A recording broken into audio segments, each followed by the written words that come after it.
Celui qui est à 1600 aujourd'hui, il n'est pas au SMIC. Si le SMIC passe à 1600, lui, il ne bouge pas. Il se retrouve smicard. Le SMIC à 1600 €, ça veut dire un bond de 14%. Donc il est indéniable que ça améliore du jour au lendemain la situation de quelques-uns qui vont en profiter. Le problème, c'est que ça va considérablement augmenter ce phénomène de smicardisation. Celui qui est à 1600 aujourd'hui, il n'est pas au SMIC.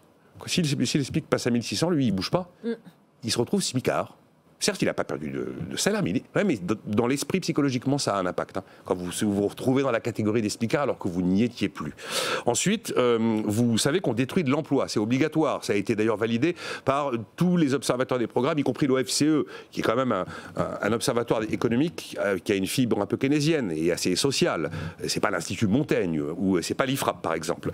Alors, ça compliquera évidemment l'accès à l'emploi des gens qui n'ont aucune qualification, parce qu'à 1600 € net pour un temps plein à 35 heures, si vous n'avez aucune qualification, il y a un vrai sujet qui se pose. Ça attaquera évidemment la compétitivité des entreprises parce que c'est une très forte hausse du coût du travail.